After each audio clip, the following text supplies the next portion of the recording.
A Turquia de hoje é uma fascinante mistura de grandes e agitadas cidades e áreas agrícolas férteis e ricas, onde as uvas crescem sob o céu azul. Seu povo é trabalhador e receptivo aos estrangeiros. Os turistas vêm aqui para conhecerem cidades da história bíblica ou para percorrerem locais que um dia dominaram a paisagem da antiga Anatólia.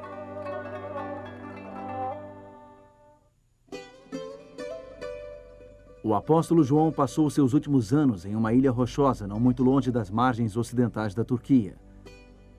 Desta ilha, ele escreveu aos novos cristãos de 7 grandes centros.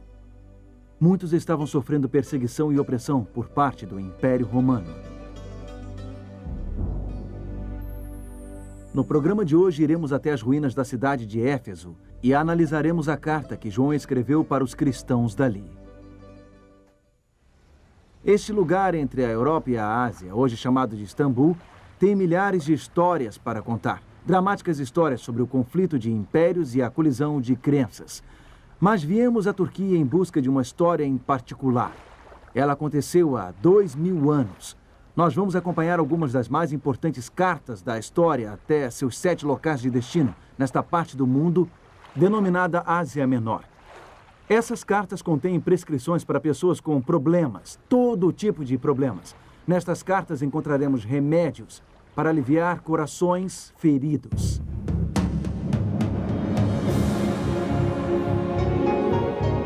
Ele permaneceu através dos tempos. O livro de Deus, a Bíblia. Indispensável em nosso mundo complexo. Está escrito, transmitindo esperança ao redor do mundo. Apresentado por Mark Finley. Hoje, um importante passo para trás. Eu apreciei a viagem de 3 horas e meia saindo de Kusadasi, com o vento soprando em meu rosto e o magnífico céu azul refletido no mar Egeu. A ilha de Patmos fica a 80 quilômetros da costa da Turquia. Nos dias de João, era uma colônia penal, um lugar para exilar pessoas no canto do vasto Império Romano.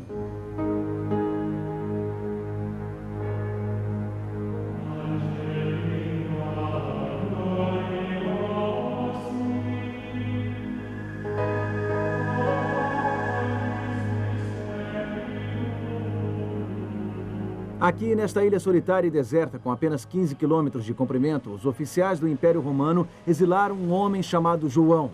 Ele era um homem idoso e não representava nenhuma ameaça à lei e à ordem. Mas os oficiais romanos temiam o que João tinha visto e ouvido. Seus olhos ainda brilhavam com a visão do homem mais revolucionário da história humana. João foi um dos discípulos de Jesus Cristo, um discípulo dedicado. E ele não conseguia parar de falar sobre ele. Ele não conseguia parar de falar sobre o reino de amor e graça de Cristo, mesmo quando isso significou opor-se ao culto ao imperador de Roma. Assim, em sua velhice, João se viu sozinho nesta ilha rochosa, afastado de seus companheiros crentes, afastado das igrejas que ele havia fundado. Mas um dia este exilado recebeu um visitante. Não foi ninguém que os soldados romanos permitiram visitá-lo. Foi alguém que já havia caminhado sobre as águas, alguém que já havia acalmado uma tempestade. Jesus Cristo visitou o apóstolo João aqui neste lugar solitário. Foi Jesus ressurreto quem apareceu. Foi Jesus glorificado. João o viu em uma visão surpreendente. O rosto de Cristo brilhava como o sol. Sua voz era como a voz de muitas águas. E Jesus mostrou a João coisas tremendas que o apóstolo registraria em seu livro do Apocalipse.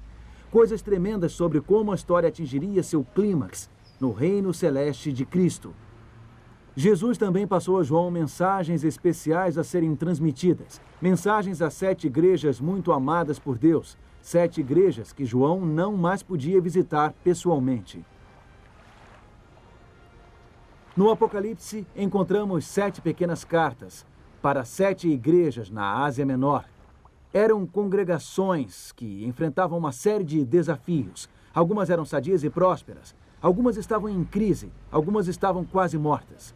E João transmite a mensagem de Cristo a estes grupos de pessoas. Cada carta é uma espécie de receita prescrita pelo grande médico.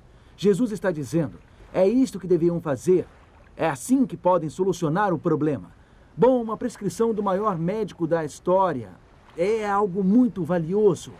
São especialmente valiosos, porque até hoje enfrentamos muitos dos problemas enfrentados por aquelas igrejas. Então, são desafios humanos básicos. E Jesus enfrenta cada um destes desafios com a sua solução. Aqui está a receita divina para a cura. 7 cartas. 7 valiosas receitas para a cura das pessoas. Estas são mensagens que alcançam o coração. Elas nos apontam para o que é essencial. Elas nos indicam o que funciona.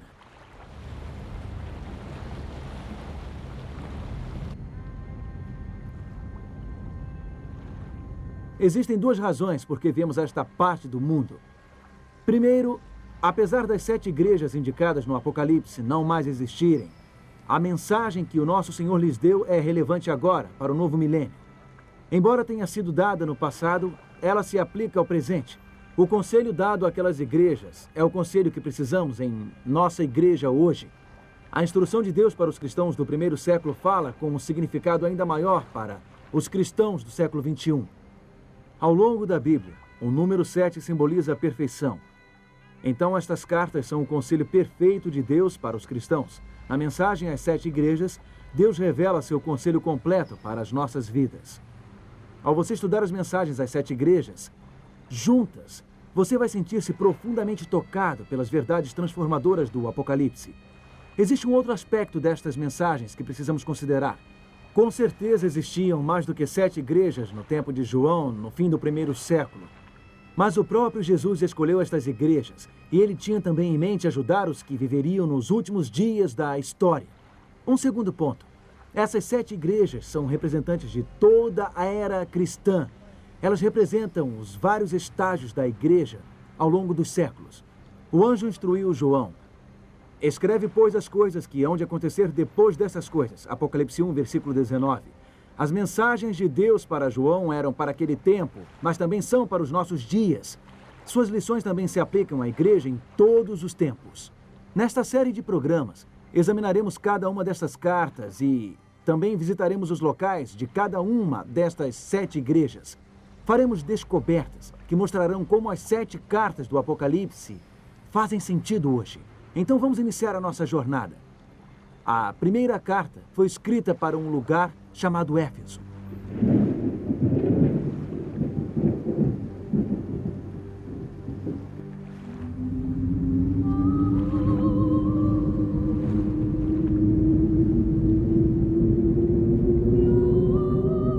Éfeso era uma das cidades mais orgulhosas do Império Romano.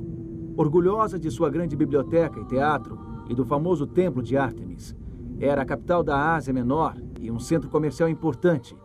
Hoje é considerada a cidade antiga mais bem conservada da Turquia, embora seja apenas um reflexo de seu glorioso passado. As belas e grandiosas ruínas ainda atraem muitos turistas que apreciam sua beleza, apesar dos danos causados pelo tempo. Arqueólogos tentam reconstruir como deve ter sido a vida aqui nos dias do apóstolo Paulo e de João, pois ambos viveram aqui. Éfeso possui uma história extraordinária. A palavra Éfeso significa desejável. A igreja no século I se destacou por seu zelo e pureza doutrinária. Cheios do Espírito Santo, os cristãos do Novo Testamento falavam de Cristo em toda parte. As forças do inferno foram abaladas, milhares aceitaram a Cristo. Falando sobre o rápido crescimento do cristianismo, um escritor romano disse: "Vocês estão em toda parte, em nosso exército, em nossa marinha, em nossas lojas, em nossas escolas, em nossas prisões, em nossas casas. Vocês estão até mesmo em nosso Senado." Nos primeiros séculos, o cristianismo cresceu rapidamente. O grande teatro de Éfeso comportava 25.000 pessoas. Ele costumava ficar lotado para as peças dos escritores clássicos gregos e romanos. Um dia, há muito tempo, essas pedras ecoaram altos gritos, clamores apaixonados, mas não eram as vozes dos atores. Uma multidão furiosa havia se reunido. Eles gritavam: "Grande é a Diana dos Efésios." Cada vez mais alto, eles repetiam estas palavras no frenesi. A multidão havia trazido 2 cristãos para cá, 2 companheiros do apóstolo Paulo. Os efésios entraram em pânico ao ouvirem falar do evangelho que Paulo pregava. Representava uma ameaça para a deusa deles, Diana, mais conhecida pelo seu nome grego, Ártemis. O templo de Ártemis, em Éfeso, era uma das 7 maravilhas do mundo antigo. Os efésios tinham muito orgulho de sua deusa local, cultuada, segundo afirmavam, no mundo inteiro. É por isso que eles manifestaram sua oposição a esta nova doutrina, esta nova fé. Eles tinham certeza de que estavam do lado certo, o lado da deusa Ártemis. Então, como eles expressaram sua lealdade? Eles queriam matar os 2 cristãos naquela mesma hora. Como estrangeiros ousaram desafiar a grande Ártemis. Felizmente, o sacerdote da cidade conseguiu impedir a multidão de cometer um crime.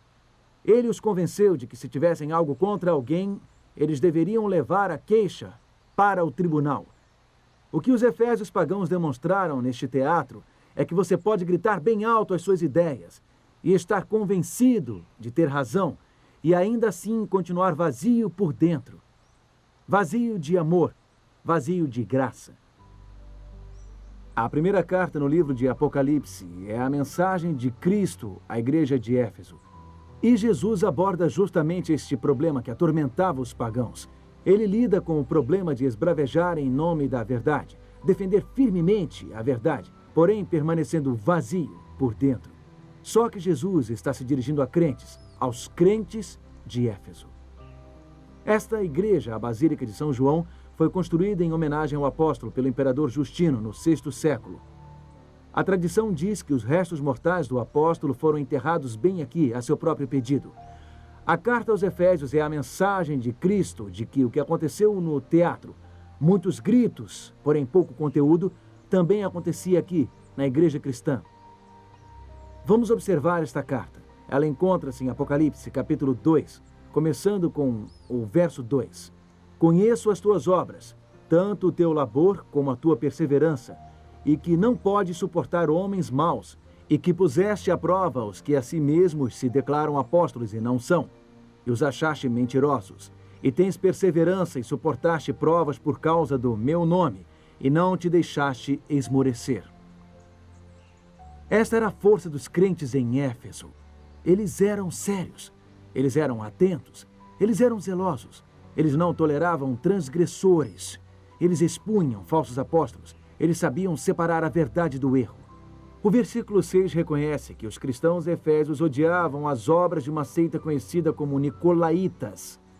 Estes crentes defendiam firmemente a verdade, a doutrina correta. Eles eram contra a acomodação. Eles viam os erros com clareza, mas o que eles não viam muito bem era o que estava acontecendo em seus corações. Ouça o versículo 4. Tenho, porém, contra ti que abandonaste o teu primeiro amor. Os efésios haviam perdido o seu primeiro amor. Quando eles aceitaram Cristo e experimentaram a sua graça, Deus lhe encheu de amor. Isto é o que acontece com as pessoas que aceitam a Cristo. Eles se enchem de devoção a Cristo. Mas agora, depois de algum tempo, esse primeiro amor havia esfriado. Eles ainda defendiam a verdade da graça de Deus. Eles se tornaram habilidosos em expor qualquer um que se desviasse da doutrina correta. Mas eles não estavam mais agindo em amor. E, como consequência, estavam correndo o risco de se tornarem como aquelas pessoas no teatro, esbravejando em defesa de uma causa, proclamando sua lealdade, porém vazias e frias por dentro.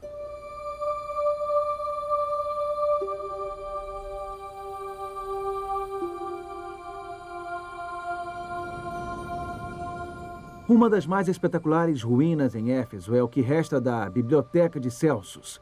Foi construída por Júlio César, em homenagem ao seu pai, em 135 d.C. Era um grandioso centro de conhecimento. Era o orgulho dos tempos áureos de Éfeso. A câmara interna da biblioteca abrigava cerca de 12.000 pergaminhos. Um muro externo, construído em volta da câmara, criava um espaço de ar que mantinha temperatura e umidade constantes. Havia muito conhecimento armazenado neste local. Podemos dizer que havia muita verdade preservada aqui. Infelizmente, a biblioteca foi destruída por invasores bárbaros no ano 262 d.C. Não sobrou nada de todo aquele conhecimento acumulado.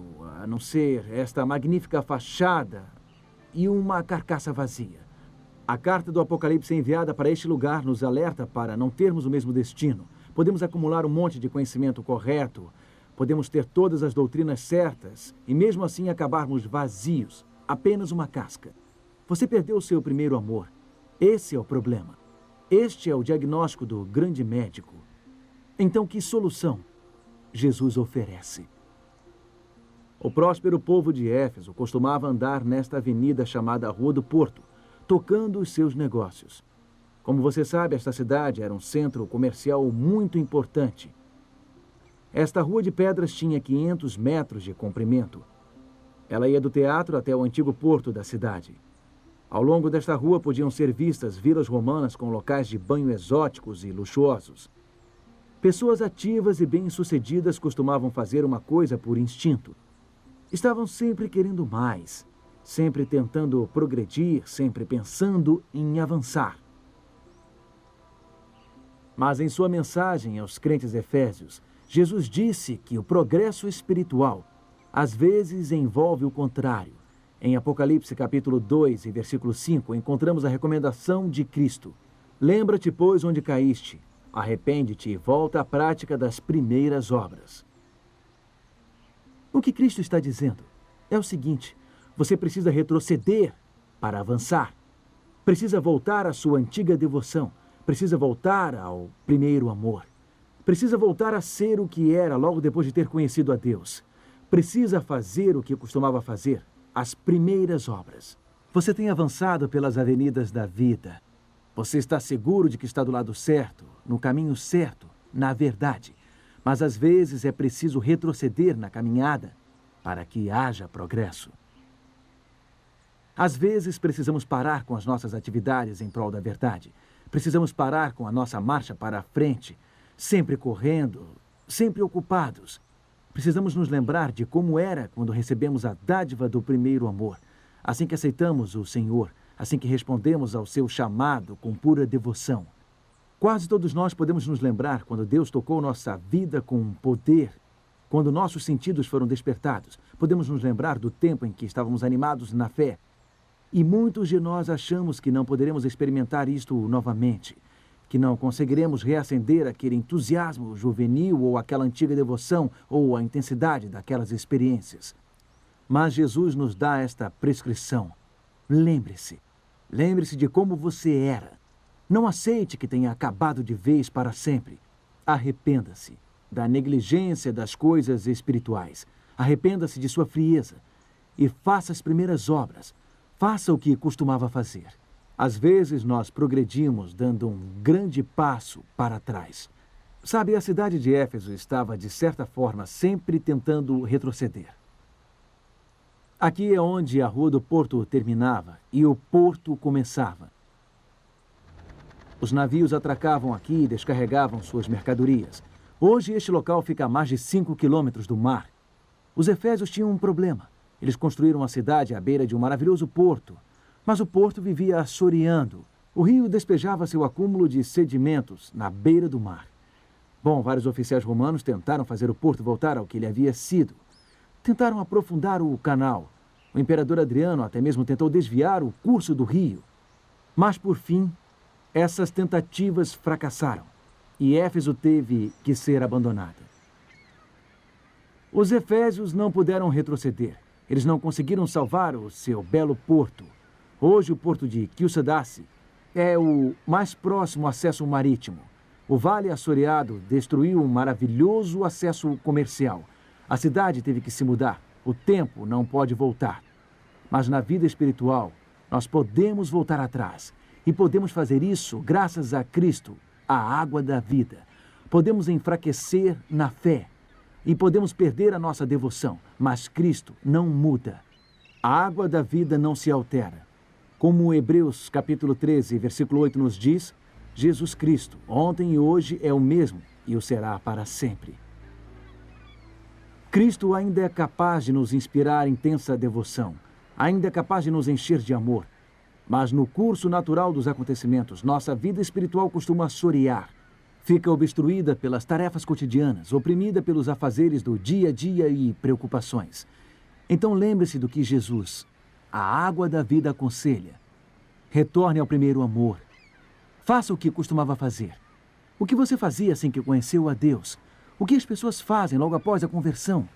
Costumam conversar muito com Deus, costumam ouvir muito a Deus, estudar muito a sua palavra. Elas mantêm linhas diretas de comunicação com Deus através do estudo da Bíblia e da oração. Em outras palavras, não fazem apenas obras religiosas, não se ocupam apenas em defender a verdade ou expor o erro. Elas se concentram em cultivar uma conexão direta com Deus, com Cristo.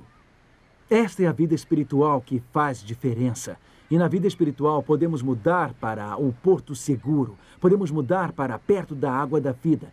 Não precisamos ficar a 5 quilômetros de distância, assoreados. Jesus, a água da vida, continua o mesmo. Ele continua a mesma fonte de vida espiritual.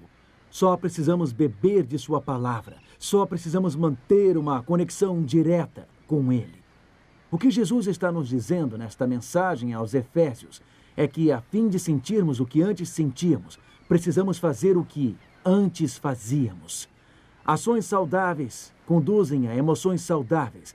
Podemos redescobrir esse primeiro amor, restabelecendo esta conexão direta.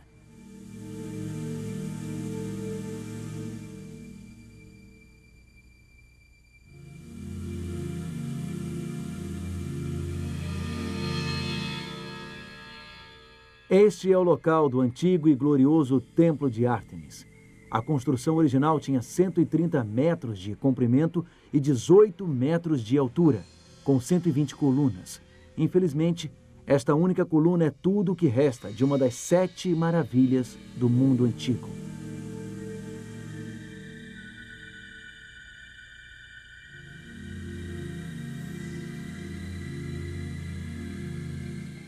A deusa Ártemis não representa mais uma força espiritual em nosso mundo de hoje. Podemos ver sua imagem no museu, a representação da deusa da fertilidade. Mas ela não possui ardentes seguidores hoje. Aquelas vozes apaixonadas do teatro estão caladas. Aquelas vozes não ressoam mais. Sim, podemos esbravejar em nome da verdade e ainda assim estamos vazios por dentro. Vazios de amor e de graça, como aqueles antigos Efésios.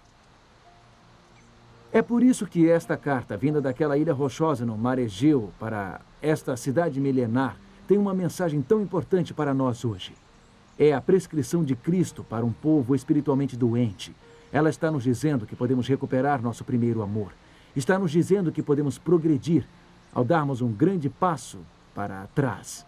Está nos dizendo que podemos lembrar, podemos mudar. Podemos fazer as primeiras obras, podemos fazer o que fazíamos. E a fonte de água viva, o imutável Jesus Cristo, nos capacitará a experimentarmos o que já vivenciamos. Um barco sem um capitão fica sem rumo. Talvez você tenha se afastado daquele primeiro amor, daquela primeira experiência espiritual. Talvez você ache que aquele tempo não voltará. Talvez você sinta que foi longe demais, que já fez coisas erradas demais na sua vida. Mas Jesus continua o mesmo. Ele continua o mesmo Deus que lhe recebeu de braços abertos. Ele continua o mesmo Deus que lhe conquistou por sua graça. E pode reaquecer seu coração, pode renovar a sua alma. Ele pode lhe encher de amor de novo. Mas você precisa se aproximar da água da vida, a fim de sentir o que você sentia antes. Precisa fazer o que fazia antes. Tem que se dispor a restabelecer esta conexão direta com Ele, através do estudo da Bíblia e da oração. Tem que passar algum tempo com Ele. Você tem que se dispor a fazer as coisas que costumava fazer. Por que não assumir este compromisso? Por que não dizer a Jesus bem agora que você voltará a orar todo dia, que você buscará comunhão com Ele? Por que não dizer a Ele bem agora que você irá ler a sua palavra e seguir a sua vontade? Por que não fazer isso agora? Tome esta decisão enquanto oramos. Querido Pai, muito obrigado por se preocupar tanto conosco. Muito obrigado por teus conselhos de amor. Nos arrependemos de nossa frieza, de nossa indiferença. Queremos retornar àquele primeiro amor, àquela proximidade com o Senhor. Por favor, ajude-nos a adquirir o hábito de passar cada dia de tempo de qualidade contigo. Ajude-nos a desenvolver uma comunicação genuína contigo através da oração. Obrigado em nome de Jesus, nosso Senhor e Salvador. Amém. Você acabou de assistir ao primeiro programa da série Cartas de uma Ilha Solitária, que está sendo apresentada por Mark Finley. Enquanto isso, nós estamos preparando para você uma série especial do Está Escrito.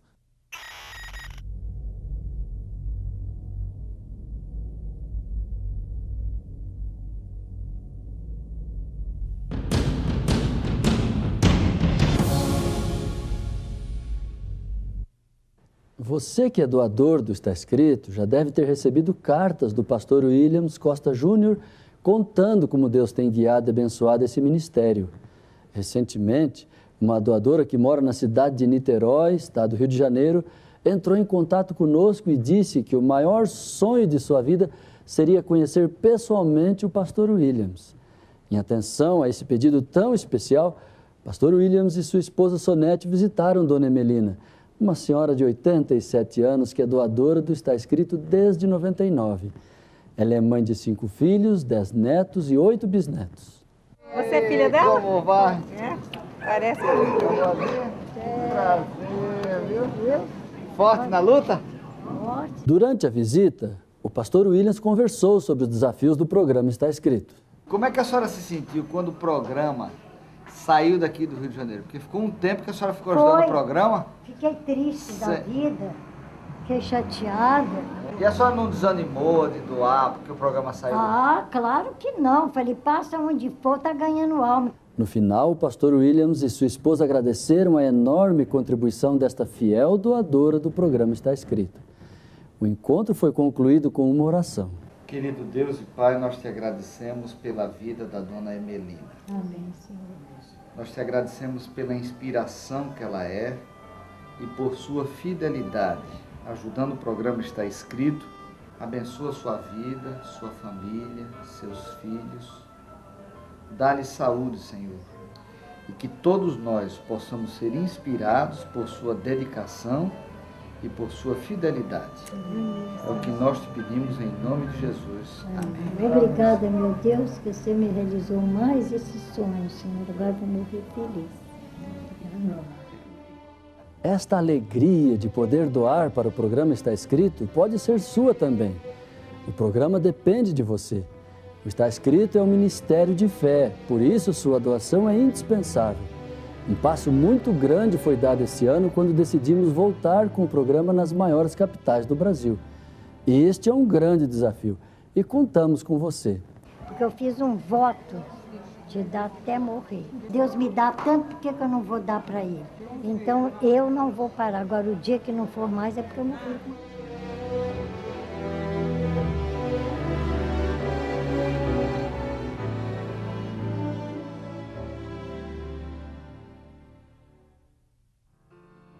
O programa Está Escrito oferece a você um curso bíblico inteiramente grátis. Este curso vai auxiliar você em seus estudos e o ajudará a encontrar respostas para suas mais intrigantes perguntas. Peça agora mesmo o curso bíblico A Bíblia Ensina. Ligue para 0300 789 1111 ou escreva para Programa Está Escrito, Caixa Postal 1800, CEP 20.001 970, Rio de Janeiro. O que aconteceria se lhe tirassem tudo que você tem? E se você tivesse que sofrer perseguições e até morrer por sua fé? O povo de Esmirna enfrentou estes desafios. Esteja comigo semana que vem, em Esmirna, aqui na Turquia, a segunda das 7 igrejas. Assista a esta série sobre o livro do Apocalipse. Até lá e lembre-se, está escrito, nem só de pão viverá o homem, mas de toda a palavra que sai da boca de Deus.